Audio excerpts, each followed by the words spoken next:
Mr. 8. A petition calling for the former Post Office boss Paula Vennells to lose her CBE over the Horizon scandal has attracted now more than 1 million signatures. Things seem to be moving, to be gathering pace since the ITV drama about the scandal was aired. The police are now looking at the possibility of criminal prosecutions. The Justice Secretary and the Post Office Minister are meeting today. They'd planned to meet in a week's time, but have brought it forward. The lack of pace up to now is, of course, a big part of this whole business. There's been compensation paid to some of the postmistresses and masters wrongly convicted of stealing from the post office after that computer system put in by Fujitsu gave false readings. But only 25 of them has actually received full and final compensation. Over 900 were originally convicted. Some have died, some even by their own hand.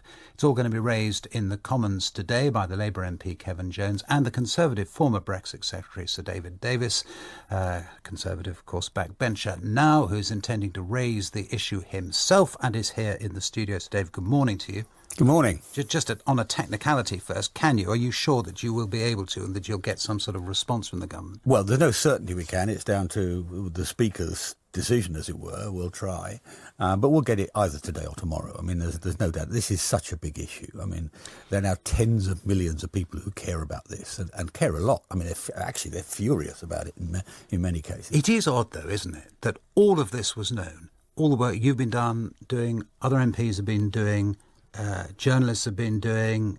Nick Wallace, a journalist who did a series for this for Radio 4, a lot of newspapers, Private Eye, all of this stuff has been known. Yeah.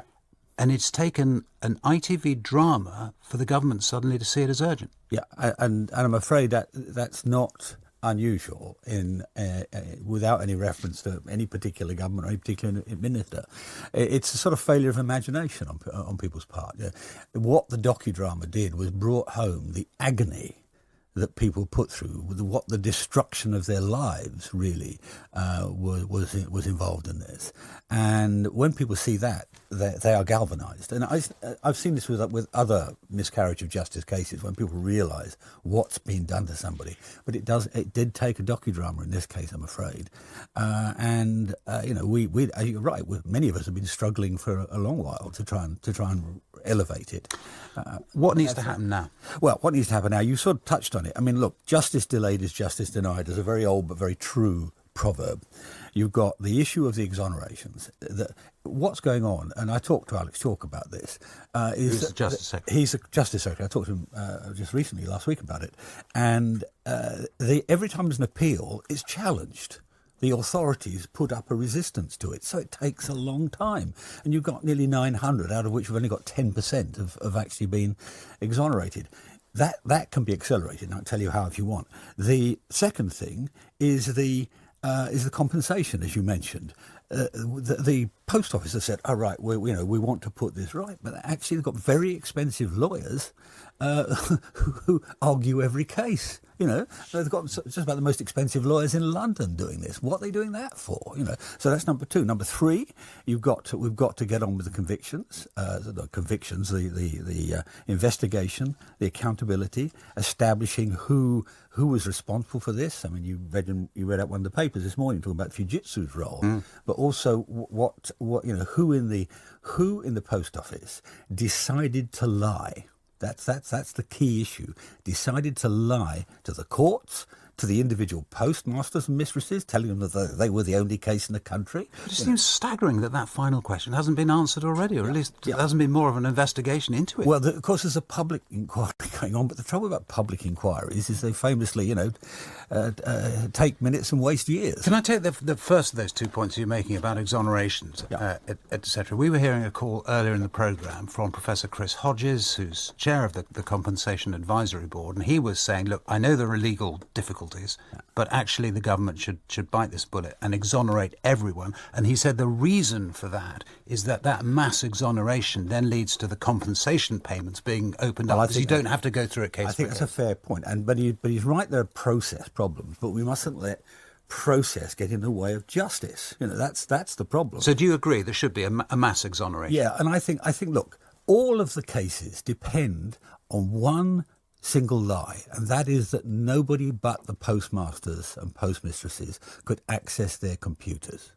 We now know that to be untrue. I see no real reason, no logical reason why you can't have a mass case, a mass appeal on that single basis. Or indeed a one-line bill in Parliament that just says everyone's exonerated. Interesting. I mean, the person who first raised this with me, who was a postmistress herself, doesn't like the idea, for example, of a pardon. Doesn't like the idea of it not being done through the courts because that leaves it uncertain that they're innocent. You know, that's the sort of point. It's the proof of innocence, if you like, in as much as you can never have proof of innocence. There's proof of innocence that's needed here. Yeah. Now, sure, it may be a one-line bill. It could be a royal pardon, but actually the best way to do it is just an appeal that resolves everybody. And finally, with Fujitsu, they still have government contracts, including one with the Post Office. I mean, might it be time now for the government to say, we will not do business with you anymore until this is all settled? Well, I think it slightly depends on how they respond to the question I've just given. You know, how many of these people did you actually meddle in their computers? Answers like that. And the indications are that Fujitsu's employees have not been entirely straightforward with the court. But given that that is the case, then I why do business? I would certainly suspend any possibility of any new contracts until that's over. But what I don't want to see is one injustice followed by another, right? So we've got to stick with some process in this and make sure that we're actually checking the facts and doing what we should do. Sir David Davis, thank you very much.